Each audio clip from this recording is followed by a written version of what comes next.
Happy podcasting day, gentlemen. It's early showtime for us. Good morning. Good morning, good evening, and if I don't see you, good night. I did that wrong, but it's from the Close Truman enough. Show. I'll take it. There was no practice. That was off the cuff, so I'm allowed to get that wrong. Aye. Gentlemen, as you know, we were recording a day earlier than normal. One, because there's a Thursday night football game happening, and I think we all have our multiple opinions about having our team play 4 days after their last game.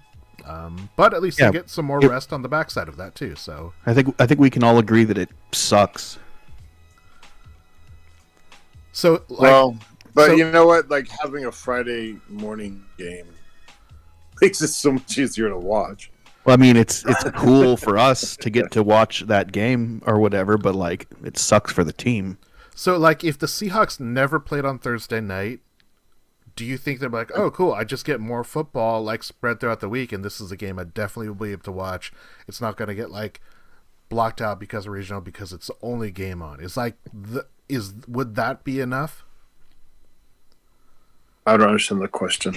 Like, if the Seahawks never played on Thursday night and it was always another team that played on Thursday night, would you still feel the same way? I feel... Oh, I love watching Thursday night football. I just hate when it's us in it. Thursday night football, except for Thanksgiving, honest. Maybe I'm just too old and traditional, but I don't think it's good for football long term. I don't like...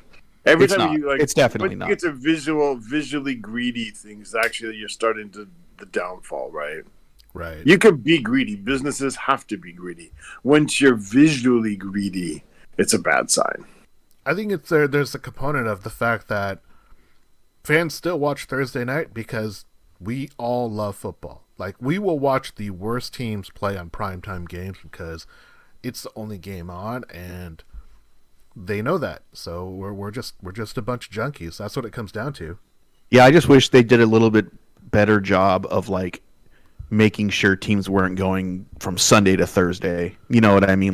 Like if you got to work that out better somehow. If you played Thursday, if after your bye week you always played on a Thursday night, I feel like they could make that work, and that would be really fair, because one, as you're coming off a bye, you're not rushing from the last game. You don't have to worry about travel. You have that kind of baked in like extra break.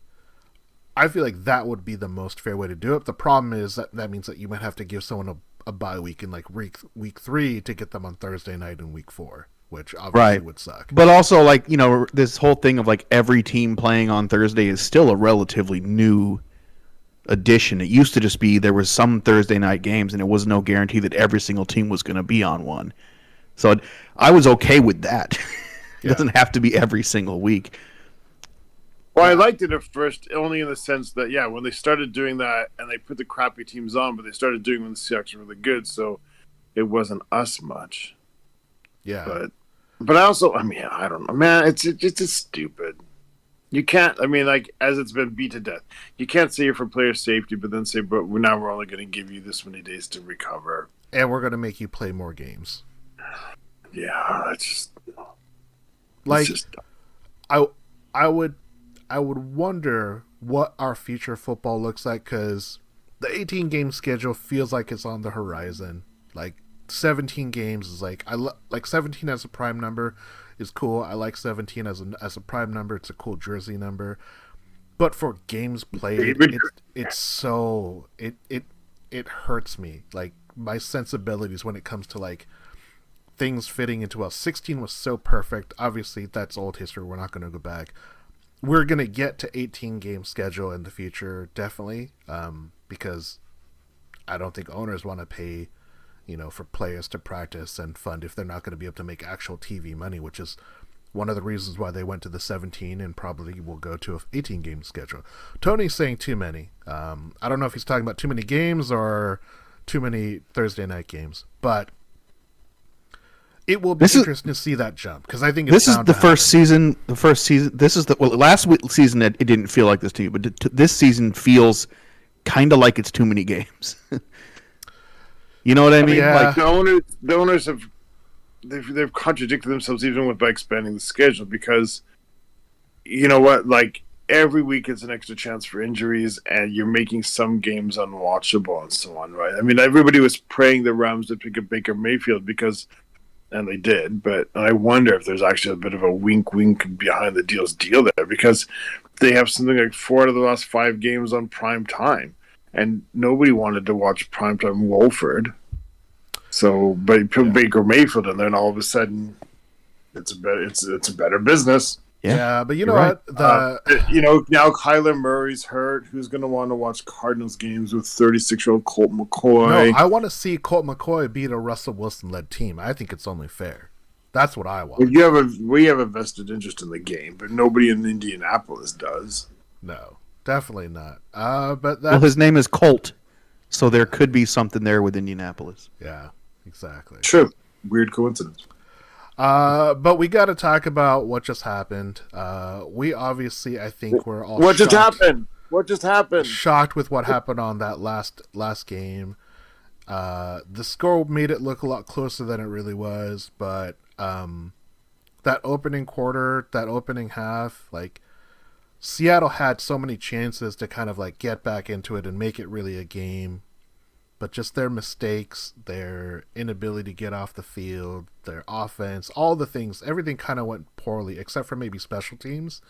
And it made it so this team just kind of bullied Seattle, and Seattle just didn't have an answer. So it's kind of, I don't know what it was like when both of you were watching the game, but I kind of had a feeling that, you know what, if we can't make this like a 1-point game at the half, we might not be able to be into it, because Carolina, they were just not, they didn't look like they were tense or pressing or too hyped up. Like they were perfectly in the moment, and I feel like Seattle was the complete opposite. Like everyone was like walking on eggshells, hoping not to be the one to make a mistake.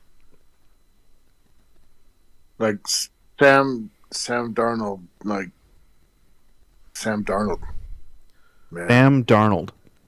Like, I mean, Sam Darnold didn't play great, but he didn't play terrible. He didn't throw an intercept. We didn't force him into an interception. We didn't force him into a fumble. He threw the ball. I feel like there was very little pressure on him all game as well. I think we had a sack. It was a bad game, and more than a bad game, I think there was a lot of bad symbology in it. I think there's a lot, I think the game was pretty educational, because it was the first game. Remember, we talked earlier. I talked about like, Jesus, Tony was on my case because I was like, the football season's the Cuban Missile Crisis, and he's like, how is that true? And I'm like, but now it's not, because now it's not, because now the Guns of August analogy is thrown out, because now this is the first time where there's like an absolute defeat and none of the excuses are true. This isn't a weird game in Germany where we kind of telegraphed our move by making the wrong person inactive, and this wasn't, there was no excuse this time. There's no excuse. This is the first time I actually got motivated, because I was a little traumatized, and I have now watched the game 4 times. Whoa, 4 times. Once in real time, and then I watched the all 22 3 times. All right, what's your take on if you watched the game that many times? What were you going into it looking for, and what did you take out of it? Okay, so I've talked about this several times this season, where like I can't remember if I've said it on the podcast, but I've talked to Tony about it a couple times. I've talked to you guys about it a few times. I said I don't get it. I've written messages like I can't figure out if it's scheme. I can't figure out if it's players. I can't figure out what's going on. And I have the answer. Yes. Yes, our front sevens suck. It's so bad. It's so bad. And we didn't realize. And it's really bad because a lot of these are players. These aren't like veteran minimum players. Like, there's players out there that are like, we've paid pretty big money for. Like, we wanted them. We purposely, like, Poona Ford is not going to be on the team anymore, because he gets Poona Ford. How much do you think Poona Ford makes, Zeb? A lot. Remember? Not he exactly. makes $6 million a year. He makes $6 million a year, and I don't think he's a bad player. But what the thing is, here's the double shot. We don't necessarily have like horrible players, but they might be. They might actually be. Our front seven might actually be really bad, except like 2 or 3 people. But then we put in like the 3-4. Okay, and it always takes a year and a half or 2 years or whatever to completely change your personnel, right? But we're like even behind. I think we're behind the curve on it. Like nobody we brought in. We brought in some amazing rookies. There's no doubt about that, right? But we were switching from a 4-3 to a 3-4.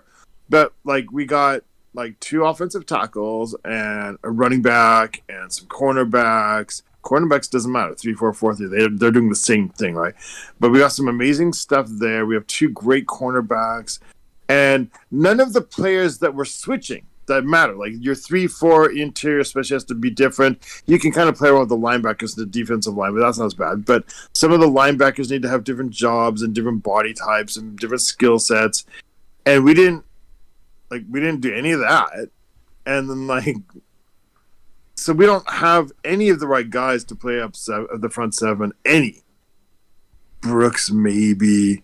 Nawasu's just great as edge, but I think Taylor needs to be out there more now that he's got his groove back and he can rush the quarterback, but he can only play passing situations. But we don't have it's the scheme and the players because they didn't adjust at all.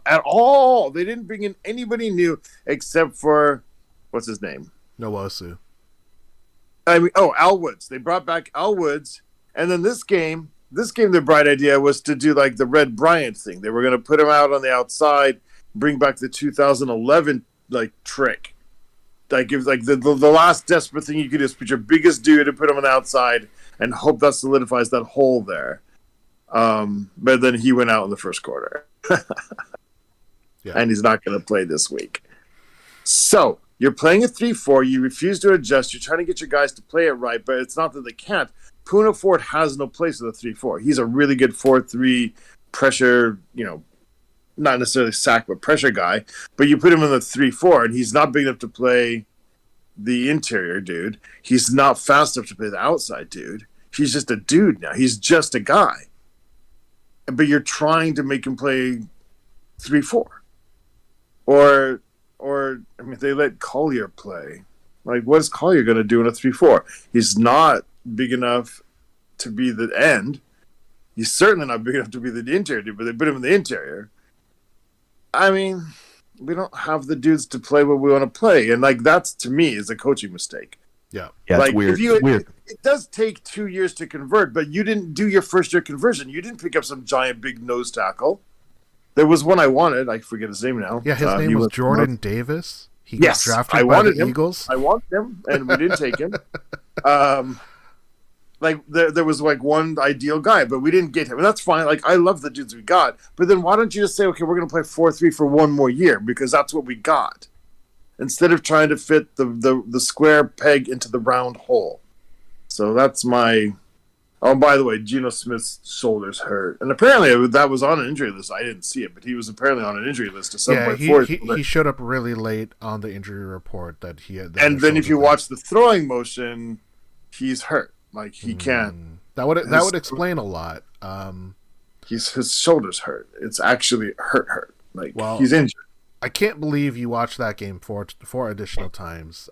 Because it's been bothering me every week. I'm like, I don't understand what's going on. But so I finally decided I'm going to figure it out. And then as soon as I watched but it doesn't seem like you got any clearer answers either. I did. I mean, I wasn't sure. Up to now, I thought it's when you look from that eye and then you watch it with no sound because it's all 22. It's just like watching a horror film. It's just over and over and over. It's literally like watching a horror. You know when you're watching a horror film and you're watching the lady who's going to get killed next, and she's like, "Oh, I should go into that room over there," and you're like, "Oh, don't go there." But then she goes there, right? It's the exact same thing. You're watching them line up, and I'm like, "Don't line up there," but they line up there, and then the ball gets run at them over and over again. Don't do that. And then this last game, this isn't his fault. I mean, it is his fault, but I don't want to tear him down because I think he's actually developed pretty well this season. But Cody Barton on like 5 plays who played the exact like wrong run fit. You can tell from the positioning of other people. You can't always tell the play call, right? You can't always tell, especially in the front 7, what's going on. But you can see from where like Brooks goes and where like the defensive line like shaded where he's supposed to go, his run fit, and he's like in the wrong gap. And then they run right through it, and there goes another 8-yard gain. You know what? That really doesn't make me feel much better with my Cody Barton hate. But he hasn't been doing that. He's actually, I mean, he's all right, I thought. But then, like, Jesus Christ. And then a couple of plays wasn't his fault. But, like again, like, Puna Ford doesn't take up a blocker. He doesn't take up a real blocker, and that's his job. And, like, a couple times, Cody Barton got blown up by, like, a guard and tackle double team because they both got to the second level because they flattened Puna or they flattened one of the other, like, undersized interior dudes because Shelby Harris didn't play either. Yeah. And he's not playing this week again. He's not playing the day after tomorrow either. So it's no Woods, no Harris. It's very disappointing, and I think we'll talk a lot about it a little bit more as we go through the show. Let's move on. But I'm depressed already. Thanks. I think hearing you go through and rewatching this game and suffering through the horror film, it's like when you know something bad's going to happen and you can't turn away. That's really what this game was. And I think for the first time this season, this is a game that I feel like, man, we're just not into it. And like every team has had those games where you look at them like, wow, they just don't have it today. Well, the Seahawks have a disappointing showing that really set back their year. The defense can't stop anyone on the ground, and it's really the first time since week 3 that we've seen Geno look a little lost on the offense. With their playoff future still in doubt, we have one of their biggest games of the season on a short week for Thursday Night Football. With the short turnaround, can the Seahawks take advantage, or will the Niners just run all over that Seahawks run defense? This is a Hawkscast.net podcast, and we're going to go to topic number 1. And Ross, I'm going to let you start it off, and I want to know, does one bad week set back the idea of Geno as the answer at quarterback? Absolutely. No, I don't know. No. Let's just say no. Let's just say that's if it does, we're really, really messed up because we have like, if Geno's not the answer, then really, our trade of Russell Wilson and what we got loses like 2/3 level of its how amazing it is, right? If we end up being able to use Geno Smith long term, and plus we got all that stuff, we are geniuses. So I'm going to say, because I don't want to think so, and I'm going to suffer that mental disease where what I want to be true is true, I'm going to say no. But actually, I don't think so. Like I said, I think he's hurt. I didn't think he was lost. I thought that he's what we've said he is. He's not. We're not suddenly pretending he's Russell Wilson in his prime. What we're saying is, given certain situations, he can be efficient and he runs the offense really, really well. But guess what? Part of the offense is having an effective running game. Wait. Are you saying that running the ball, let me get my numbers here real quick. Running the ball 11 times isn't going to do it? I mean, it might have to be a case in some cases because our offensive line, some of it's like the rookie tackles have somewhat hit a bit of a wall, I think. They're not blocking as well, especially run blocking, and that's never been their forte anyway. That's going to be part of their development, right? And our center was always not going to be amazing. And we're on our 4th run. 1, 2, 3, 4. We're on our 4th string running back. I think we're going way back. Running backs don't matter. Yeah, we're going past 4th string. Well, see, what? Like Penny's gone, Walker's gone, DJ's gone. So then Homer, but Homer's more like the passing guy. Yeah, Homer's your third down back. And then Jones is one of the least efficient running backs of all time, but he's just safe, right? So he was okay to put on the roster, but he's not like a guy. So, I mean, it's not on. I mean, we never said, like, he's not making money to be like the guy. Like, he's not Peyton Manning. We're not pretending he's Peyton Manning. He is, as they say, what we thought he is, and that's fine. But this is why I'm saying, like, we shouldn't be also considering him as like a massive franchise quarterback. You don't give him $40 million because he's a guy who can have success as long as that's the whole point. He's a guy who can have success as long as the defense is doing decent and that there's a running game. Then he's really good at running our offense. And so like he's like an intermediate quarterback. And that's fine. That's great. I've always wanted to run that kind of team. I've always said, get rid of Russ, give me more money and draft picks to play around with, and let's build it a different way. And it should work. But that kind of assumes you're not running on the fourth, string running back who's missing his contacts or whatever. Yeah. So I'm still in with Geno because I was never saying he was Peyton Manning. So I'm fine with him. It's not, we got to build the defense right. Got to give him some help. Got to give him some help, man. It's interesting that you say you got to give him some help, but mostly we're talking about the defense and because it's complementary football. Seahawks, right. Pete Carroll football is complementary football. The defense has everything to do with the offense and vice versa, right? Right, but that also means that if you're not relying solely on Geno to be your Peyton Manning and throw the ball, I mean, he threw the ball 36 times. Well, that's just like a product of what we have. Like that's not you wouldn't want to do that all season long. But if you go into one particular game where, because like Walker's not done for the season, he's hurt. Like he's coming back, I think. And he's considered healthy as of today. Really? So he's playing Friday or Thursday for you guys? According to my fantasy, yes, he's considered healthy. No way. Oh, a second, really? Because I'm in the playoffs. That's going to help me a lot. Holy cow! Yes, he is awesome. Great. So last game we had to do that. This game we don't have to do that anymore. Cool. Ken Walker's playing. That's going to help. I'm in 2 playoff pay leagues, so that's going to help because I've got him on both. Tony says don't rub it in, but I'm pretty sure Tony has Kenneth Walker in the league that we're in together, in one of the 2 leagues that we're in together. So no, I don't think he. Oh, mate, does he have him in that? Yeah, he has him. He's in the auction league. Tony, I hope you enjoy Kenneth Walker. Zeb, what about you? You look at Geno, and you are much more in the intermediary between Russ and I. We're more on the opposite spectrums about Geno long term. I think we're both very satisfied with him this year. But does one bad week set back or change your perception of what you think Geno could be for the rest of this year, but also for the future? No. I mean, just one bad game, and it has. I probably was the worst he'd looked all season. It's not enough to change anything long term.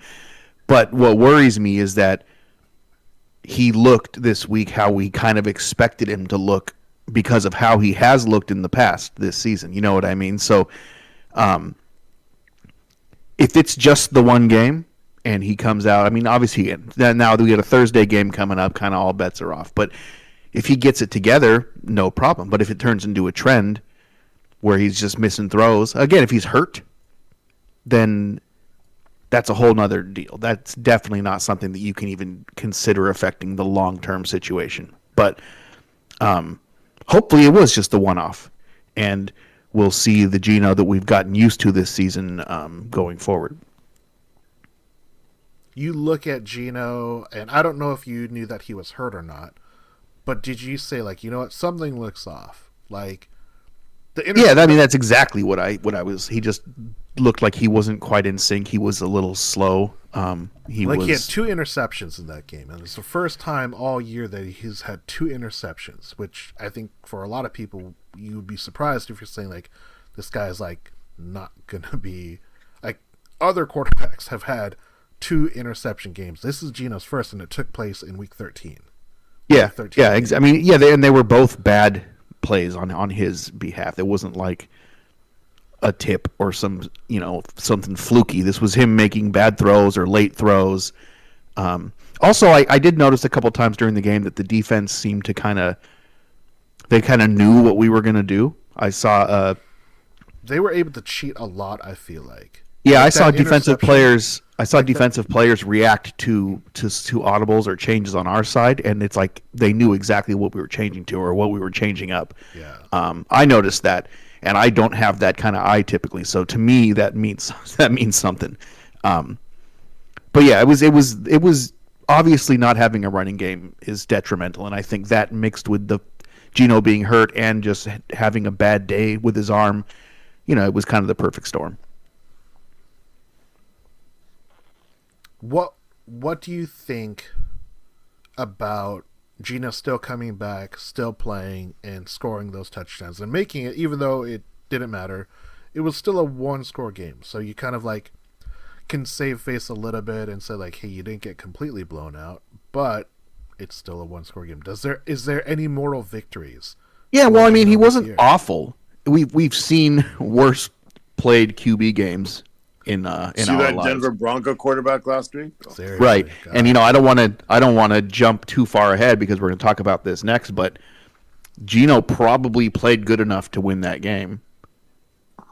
If we had a mediocre defense, maybe we eke that one out, Yeah. I think that of all of us, I will always be the most rosy when it comes to Geno. I don't think Geno, I wouldn't consider this a good game because 2 interceptions, especially at critical times, especially where they happened, like throwing a ball expecting a flag, that's not the best way to play. That was awful. That was so bad. It looked like they were offsides, but it totally did. But you can't throw a ball up expecting to get a flag. Like you can't play that way unless it's, you have to see that flag. Yeah. Yeah. The first interception, I think I'm a little bit more gracious. I think the Carolina defense, credit to them, they were just cheating all day and they came out ahead so many times. So many times they jumped a route, and that first interception, like that was a clear ball to Tyler Lockett, but the guy that was supposed to be shadowing DK Metcalf just gave up on him and like intercepted the ball. Now Tyreek Woolen had a similar play earlier in the game where he basically abandoned his route and like almost got his own interception. But I'm hopeful that this is a game that, again, we can give a little bit, say like, hey, he's got no run support. He's a little bit hurt. I'm worried, though, that we're still going to have the same issue on Thursday night. So I hope it's not 2 weeks of bad, quote-unquote, bad games for Geno. Because I was really confident that after that first interception, he was going to rebound and have another one of his 5-for-5, 75-yard touchdown drives. It didn't happen, but I feel like he's shown that he has that in him. So we're going to move ahead, and we are going to talk a little bit more about the woes of the Seahawks. So topic number 2, Zeb, is the NFL having a run-focused rebirth, or are the Seahawks just bad and teams are just going to run all over us for the rest of the year? I think both of those things are actually true. I mean, I think that we're particularly bad right now at playing run defense, and these teams are like not even pretending not to notice. They're just running and running and running because it just works. It just works every time. They're getting first downs on second down. They're going forward on fourth down and running. They're running it, at the goal line. They're not even. It's so obvious that it's going to work that they're just doing it time after time. Now, I did see and hear that the whole entire league has kind of been run heavy as of late. I'm seeing it in the games I'm watching, and that's cool. Like, I like that. That's pretty badass, especially in an era where people are questioning whether you should run at all or what the worth of it is. But clearly it works when you do it right, and especially when the defense you're running against can't seem to come up with anything to stop you.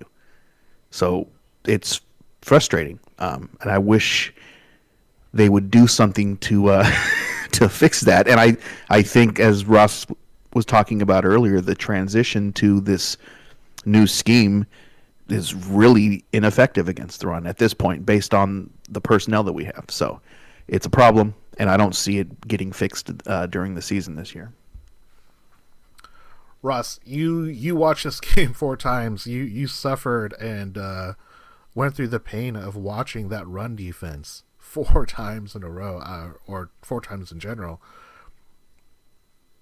Is this just something that teams are just going to take advantage of with Seattle, or do you think that there is like a push because it's the longest season. Running does help your team get a little bit more rest, eat up time of possession, gives your defense a little bit of time. Do you think it's a combination of both, or is it just like, yeah, Seattle's a bad team, we have to run the ball? So, like, who would you put in as a nose tackle? BJ Raji. Like, there's like I mean, we've got a roster and we've got a taxi squad, and you can look up and down at right now and say, who is my starting nose tackle this week that I think can stop the run against a team that likes to run? And one of the few times I've ever actually done that, and said, I looked at the roster and said, like, there's nobody. There's literally nobody who's going to be active this week. And if you do, like, if somehow he magically got healed, what's his name? I just forgot his name. Our big guy, our big guy, Al Woods. If Al Woods is healthy, they're going to do the Red Bryant thing, right? When I say that, does everybody know what I'm talking about? Yeah. Right? Okay. So they're going to put Al Woods at 5 tech, right? Out there, like, off the tackle to control the edge. Cool. Literally, there's nothing in the middle. And our inside linebackers weigh 250 pounds. So, yes, the answer is every team the rest of the season is going to just run the ball on us again and again and again and again and again. Because, like, when you put Taylor out there, Jonathan Taylor out there, and it's not an obvious passing situation, he gets swallowed up because of, like, how the 3-4 works. He gets swallowed up, and then they have, like, basically they put the tight end there as well. Like, watch Kittle. This like, it's going to be so bad. Kittle is just going to, like, own the edge this on Friday, Thursday night, and they're just going to run outside again and again and again, and then finally we're going to pull in, like, our strong safety there. We're going to have 8 in a box, but it depends on where it is. And so our 8th guy is going to come down, and Ryan Neal's going to control the edge finally, and then they're just going to run up the middle, in the A gap and the B gap maybe, but mostly the A gap. And we've got shit to come. What I would do is go all the way back to 2010, 2011. I would actually run in a bandit on defense this week if you could. Just run a bunch of corners. I would put Brooks as the only linebacker. I would put 4 down linemen, and I would play 6 guys to fly around and then hope they can get off the blocks, because you're going to give up something still in the running game, but you're going to give up, like, a lot of 5-yard runs, not 15 and 8 and 9. And then run up a couple, like, free safeties as rovers around. I mean, I feel like that's our strength. We have some defense and legit, like, and good guys in run support even. So I would run that's what you've got. Like, that's all you've got. But they're not going to do it. You can't switch around this one weekend. The NFL's generally not that creative. There's too much inertia.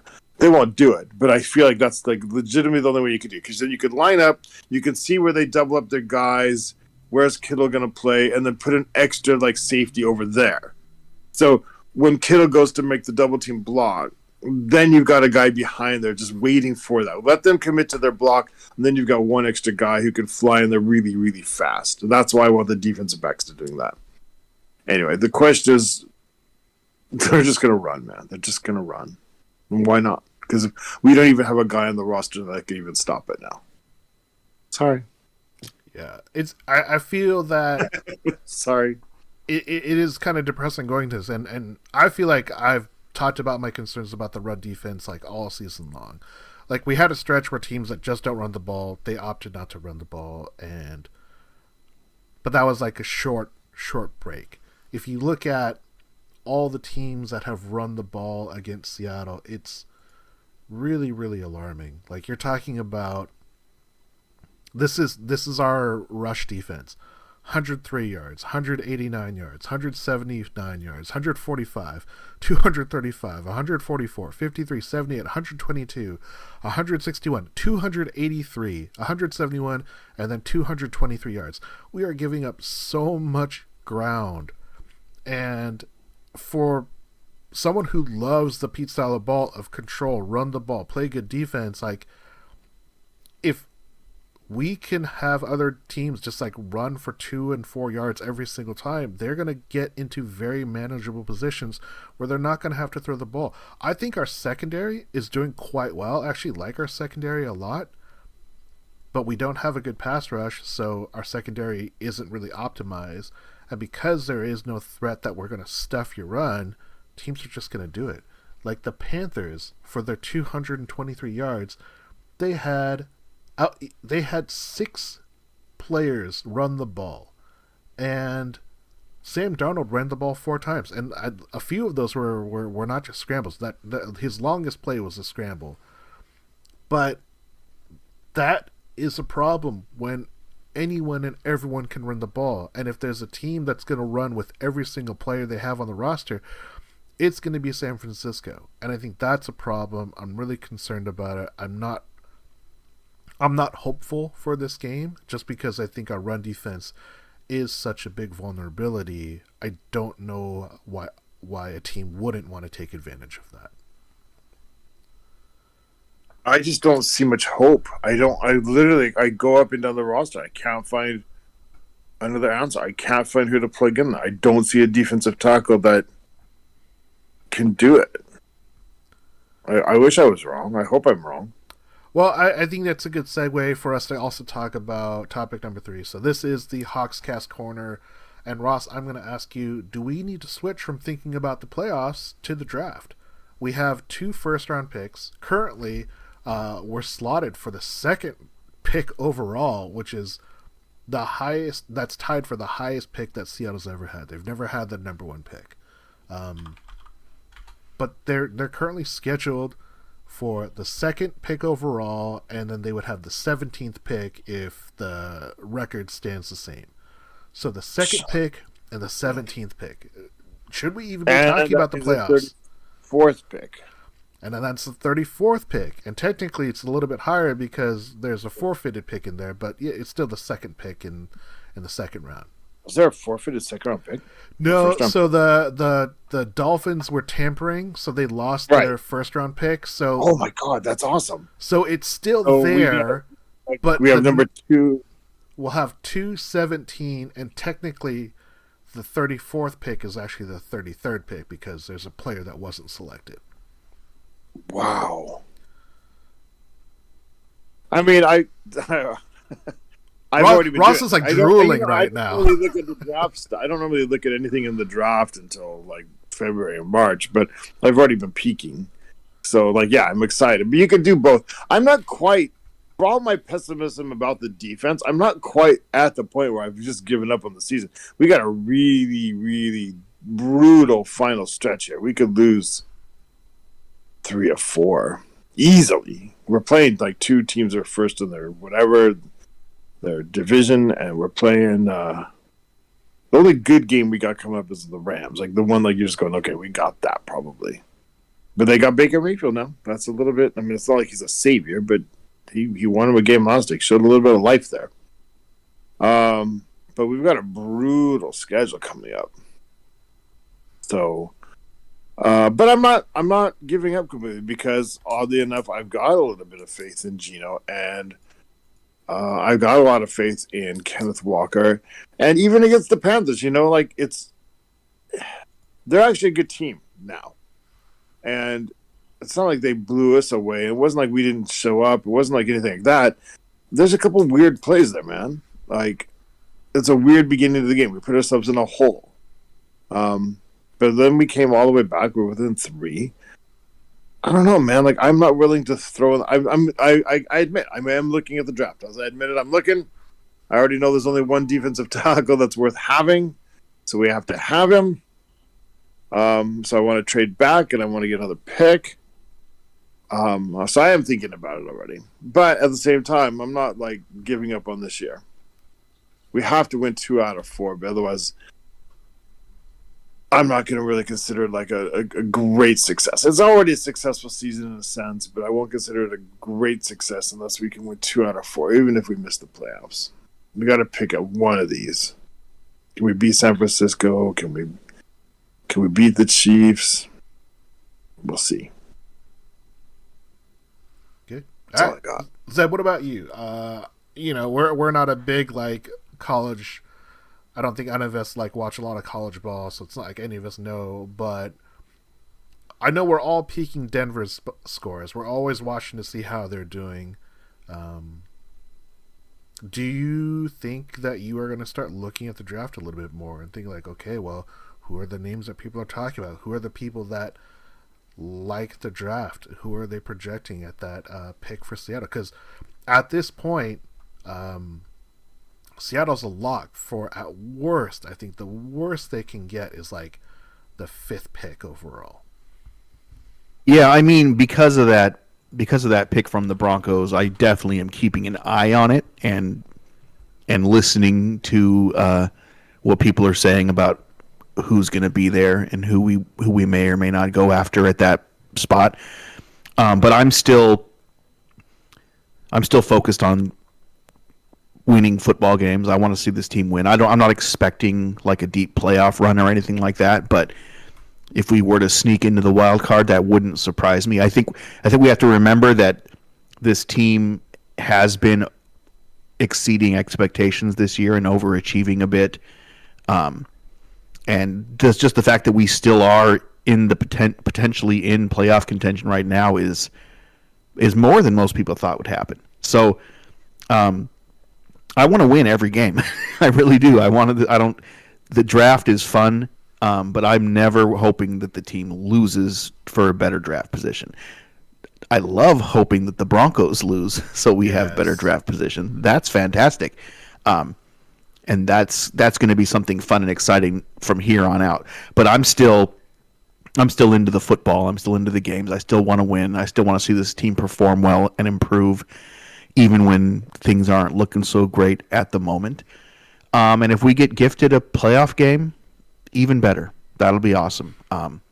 It's not my expectation at this point, but I'll still be rooting for it. So I'm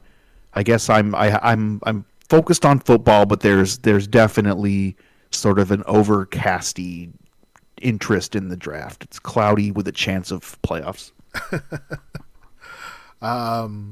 Tony chiming in on the chat says it does not, and why should it be any different in regards to focusing and switching from the playoffs to the draft. Birdfinger says, I love Geno, but shouldering this team with this defense is asking too much. Time to move on to the draft. And then Tony chiming in, stupid Texans coup again. Rest in peace, Mike Leach.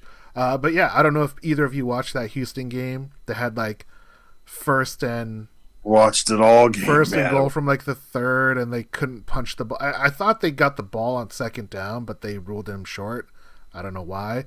But then they tried to punch the ball in on a 3-score game to seal it, and they just got Dak just like marched down the field with them. So yeah, that was disappointing. But again, we're not talking about like our team, so it's a little bit different when you're actually looking for the Broncos to suck so hard that they're going to get the number 1 pick. I am in agreement that I don't think you necessarily like switch, because the thing that I'm enjoying at least about this season is it's a flawed team, but it's fun. There's a lot of things that they're doing, as maddening as it is, because it's the same thing again and again. There are a lot of things that are still really fun. Like Tariq Woolen is so fun to watch. When he makes a play on the ball, it's exciting because he's like that Richard Sherman, where he's like, he could intercept the ball so often if teams try to go at him, and teams still have chosen that they don't want to, which I think is great. Geno's playing really well. This last game notwithstanding, the tackles are doing well. I'm excited about them. There are a lot of things that are not exciting, but overall, there are more positives to look for the future, and that means that they could build off of that. So if they can squeak out 2 more wins, they might be in playoff contention, because a lot of the other teams are playing against themselves. So the Giants and the Commanders, like, they're probably going to knock one of themselves out. The Cowboys are locked in for a playoff spot because they're not going to catch Philadelphia. So it's really fighting between, of all teams, the Detroit Lions, the Commanders, the Giants, and the Seahawks. They're fighting for those last two spots. So I think that's pretty crazy to think about this late in the year. So I don't think it's time to switch yet. But if you're peaking the draft order, it's not a bad place to go. But fun on both ends. On both sides, you could say. Exactly. Both There you sides. go. All right, well, let's go to the final topic of the night. It is the San Francisco 49ers. And, Zeb, I need to know if the Niners can succeed with their third-string running back, is our personnel working? Ross earlier talked about it and said, like, he looks at that defense and there's no one on the team that's going to make them better. There's no one that we're just like hiding in the wings. But the Niners, they're not losing a beat offensively. They went from Trey Lance to Jimmy Garoppolo, who again is a very, very good starting quarterback. But now they bring in Mr. Irreverent, and he's throwing up touchdowns. He's putting up better performance than Tom Brady. Is our personnel working? If that's what San Francisco can do, if that's what Carolina can do, if Carolina could run in all these running backs that are not Christian McCaffrey, do Seattle fans and the Seattle as a franchise need to think about what they're doing? Well, I mean, I think that, I think we're in a little bit of trouble here. But also, look what that 49ers team just did. Now, obviously, Brady is having not the most Brady-esque year of his career, and things, it might be sunsetting on him a little bit, but I mean, they didn't stand a chance on Sunday against the 49ers. They just completely clobbered them. And that's with their third or arguably fourth string quarterback. It seems like this 49ers team, based on what I've seen, if they could have stayed completely healthy this year with whoever their best case scenario at quarterback is, this team is really, really good. I honestly think they are probably going to end up in the NFC Championship game. And look at all they've had to deal with injuries at the quarterback, particularly. That defense is just good, fast, mean, disciplined, and even despite everything, it just seems to work. And so I me, and I'm optimistic, and I'm always going to pick the Seahawks to win, but I have a really bad feeling about how ugly this game could be on Thursday. It was 35-0 before the Bucs scored. And we lost to Sam Darnold. And the Niners are on a 6-game winning streak. Ross, you look at the Niners, you look at their roster construction, and you say, like, man, is that something Seattle should be looking at? Is that something Seattle should be coveting?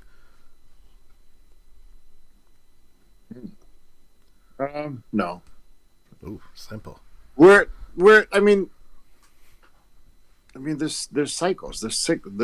Nothing has changed from what we said last off season, right? Like, for 10 years, we drafted last or near last every year, every round, every year for 10 years. We were 25th, 26th. So guess what happens? You have less talent, like statistically. Like, they had 7 picks. Every other team had 7 picks higher than you before you for 10 years. And then you get rid of your starting quarterback. So, yeah, I mean, like, cool. You know what? Like, wow, they're so awesome this year. And they are. They're pretty damn cool. But they didn't do it for 10 years either. They didn't do that. They didn't do what we did for 10 years. So, yeah, if it takes – look at our draft class. I mean – we're not behind them, except for the fact that we're in a different place in our cycle. And their down cycle, by the way, was for how many years? And something, plus they have a cursed locker room where, like, if you play running back and you go even worse than us, if you play running back and you play for the 49ers, you can't be healthy for more than 3 weeks in a row. And you can't stay healthy as a quarterback. I mean, like, we're talking about what they might do and could do and should do, but I don't know, man. What have they done? What have they actually done? And for 10 years? I don't envy them. I think they're having a good year. I don't want to sound like sour grapes. They're having a great year. It's awesome. It's cool. It's really, really cool to see Purdy go in there and them not lose a beat. I think that's cool. I love that.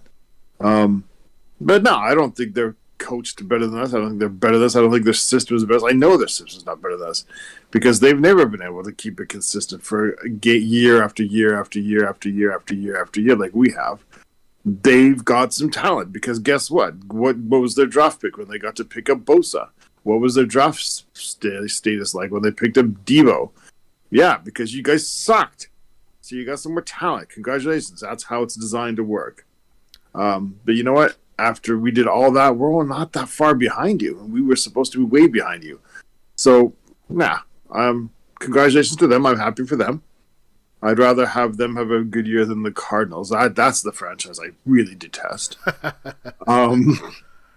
And so, congrats to them. Enjoy it while you're there because next year we're coming for you. And that's all I got to say about them. Like, good luck to them. And by the way, Purdy may not play this week. He got to start one game, and he's hurt so bad that he's coming down to what's possibly a game-time decision. And if he doesn't play, guess who we're playing against? It's Josh Johnson. Yeah, that dude who played for Tampa Bay in the 2000s, early 2000s. That dude's still in the league. Well, he may play. I mean, if they just run the ball 50 times, I don't think it'll matter who's taking the snaps. I don't think Christian McCaffrey. I'm saying it. I don't think Christian McCaffrey's all that. He's one of those things where you can say, like, not that running backs don't matter, but statistics can sort of lie. He's like a one-man dude, so you get to do everything through him. But I don't know if it ends up being any more efficient than if you just had like a good tight end and a good running back, both. You know what I mean? Like Carolina got how much better when he left? Like, they started winning. Yeah. If he was so amazing and they got rid of their best player, why didn't the running back fly out? Why didn't everything just fall apart? But there's no difference. I don't think he's a difference maker, actually. I think he's it's a cool piece to look at because he can, he's a good running back and he's a good catcher. Cool. But you know what? Like, you can get two guys that can do that job, right? So it's just amazing that he can do both, right? But in baseball, that matters. If you can get what's his name down, or whatever, the pitcher dude who also hits all the home runs, that's great. But if it's just a guy in your roster, it doesn't really seem to matter. Like, fine. I mean, I don't know. I'm just babbling at this point, but we're gonna win. All right. I think we're gonna win because right. I think here's where Tariq Woolen actually comes in. Purdy, they're going to run the ball a lot, but they are going to have to throw at least a few times. And it's being that rookie quarterback, and we've got a dude who's like really good at baiting. I really do feel like we're going to intercept a ball or two, steal a possession or two, and the game's going to be close anyway. And with Kenneth Walker back, especially, so I think we've actually got a chance to steal this game. Cool. Just to give a little bit of insight, so from 2016, 17, 18, and 19, the Niners drafted in the top 10. It was actually the top 7 or top 9 4 years in a row. Then they had the 14th pick, and then they traded up for the number 3 pick to get Trey Lance. So they have definitely been drafting, and they have a lot of high picks. I mean, you have to go back to when the Seattle Niner rivalry was in its heyday, was only the last times that they were really drafting in the back half along with Seattle consistently. So thank you for the actual numbers, but yeah. But yeah, I think that's something that is hard as a fan though to kind of look at, because you're looking always at what is the performance, not so much as like how did you get there. Like, the Niners don't have a lot of draft capital moving forward, so while they're living on the success of like Nick Bosa and a Debo's gotten hurt. Like, I've said this, I'm not a Debo believer. He can't stay healthy. Either. He's had 1 year, which it was an amazing All-Pro year. But DK Metcalf plays every game. DK Metcalf, everyone said he was going to miss 2 to 4 weeks. He's back on the field. He's catching touchdowns. He's got great rapport with Geno Smith. AJ Brown, he's doing pretty good in Philadelphia right now. So another guy from that same draft class that I think is better than Deebo Samuel, because if you're available, you can make an impact. If you're going to get hurt, whether it's a freak injury or just whatever, that's a problem. So I think it's easier for us to look at San Francisco and say, like, oh man, this is a team that everyone thought was going to challenge the Rams for the division, and the fact that they're doing it with major injuries at running back, trading for McCaffrey, major injuries at quarterback. Yeah, I mean, credit to Shanahan for having a great defense and, taking advantage and still being an offensive genius to make it work and make Brock Purdy work. But we've also said, it only takes a few weeks for teams to figure out how to stop your guy. And if Brock Purdy plays this week, maybe Tariq Woolen does bait him. Maybe Kobe Bryant punches the ball out. Maybe something happens where, Brock Purdy is not going to be protected and hidden anymore because there's some film. There's some tendencies. There's a reason why he was Mr. Irreverent. There's a reason why he was it's the second to last pick in the draft is what he was. Is that correct? I think it was the very last. So, I mean, congratulations. I think it's an awesome story. Whether or not this means that he is now like the guy that's going to make Trey Lance get kicked to the curb, I think we're way, way, way away from there. And I think that anyone that looks at the Niners and say like, oh, this is what Seattle should have been doing, I don't think they really trust what Pete and John have built over these last 13 years, and they don't understand how cyclical it is and how much difficult it is, as Ross said earlier, when you're drafting in the mid to high 20s for a decade, how much harder that is and how likely it is that you're actually going to miss on those picks, because you're picking between 20 guys that all probably grade out the same, and you can't definitively say for sure, yes, this guy is the best of the 20 people that I'm looking at right now.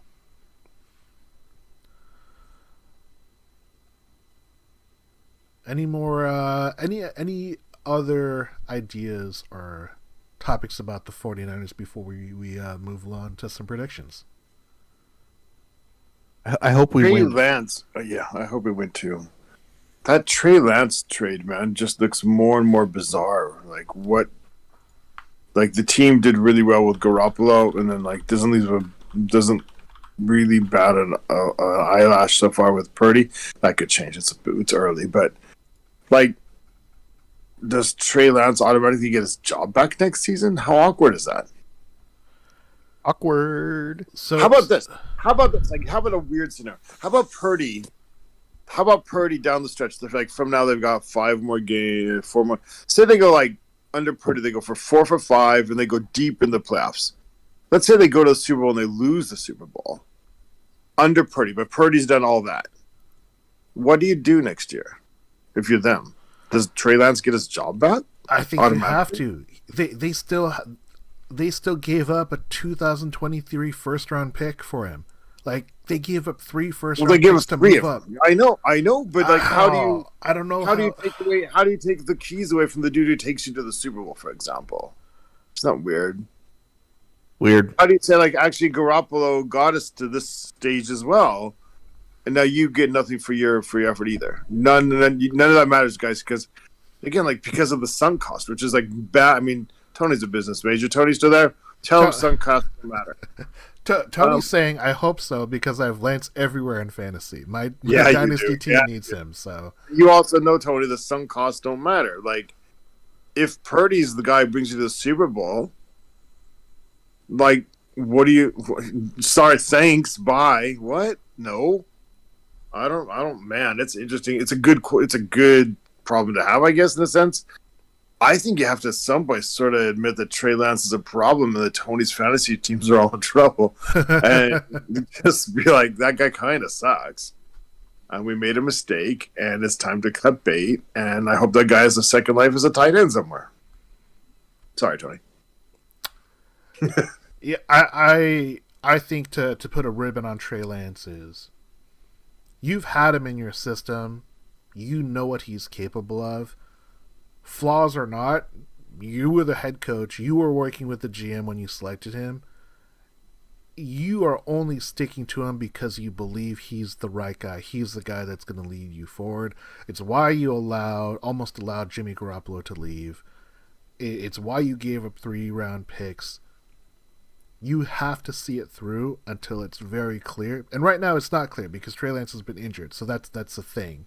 But you had last year to really try and test it out. I think you have to see it through. And if you can't, then you're going to go down with the ship because either Lynch or Shanahan's going to get fired because if they don't pull the trigger when they need to, then that's what's going to end their career and their time in San Francisco before Trey Lance is.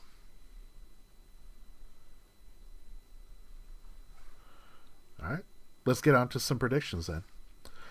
Zeb, I'm going to hit you up first. What is the final score for the 49ers at the Seahawks Thursday night?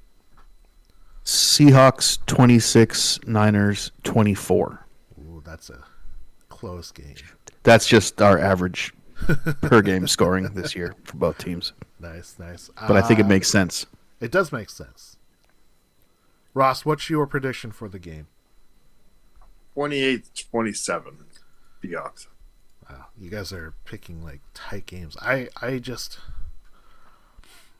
know head coaches in the NFL have a lot of ego, hubris, if you will, where they think that they can be smarter than everyone else. The smart play is to run the ball. The Niners like to run the ball. If Shanahan tries to make it a game where they have to pass, it will be a mistake, and I don't think Shanahan's an idiot. He has gone away from running the ball in that Super Bowl in particular, and that was when he was with the Falcons. But I don't think this is going to be a good game for Seattle. I think it's going to be very similar to our first game where it was like 21-7. I think we'll do a little bit better. I think it's going to be like 28-14 Niners. Not happy about that one, but it is what it is. Second prediction, Zeb, over under 1.5 injuries due to the short week. Under. Damn it. Due to the short week? Yeah. I mean, it's going to be over. It's just that late of the season. Just people are beat up and they make mistakes. They get more hurt. Yeah, I'm going to also go over. I think that we're, week 15 into the year. There's a lot of opportunity for wear and tear and for injuries to pop up. I think that it's not a good time to be. Statistically, I feel like we're due for an injury to a tight end. I hope not. I mean, I don't feel like we're using the tight ends much anymore because we don't run the ball. No, we did actually last game quite a bit. There was 3 tight ends out there a lot last game. I feel like they weren't involved though because they were blocking a lot and they were decoying a lot, but they were there. Blocking for blocking. Parkinson had a red zone target. I think he only had one target, but yeah, I remember that. Zeb, over under 2.5 players unable to play due to the short week. So we have guys that are still trying to come back from injury and illness. Do you think they're going to be 2.5 players unable to play due to the short week because they just can't recover in time? Specifically for the Seahawks, not necessarily for the 49ers. Yeah, probably. I'll say over.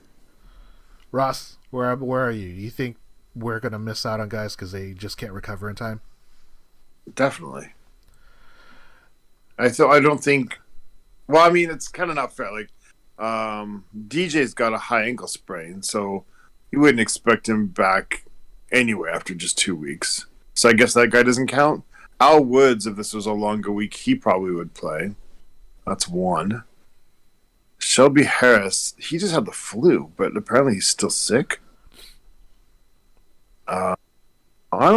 Okay, 2. Yeah, okay, 2. All right, Ross is going with the under. I'm going to go with the over. I think this is another example why Thursday Night Football is bad for player safety. It just doesn't give players time to rest up. Like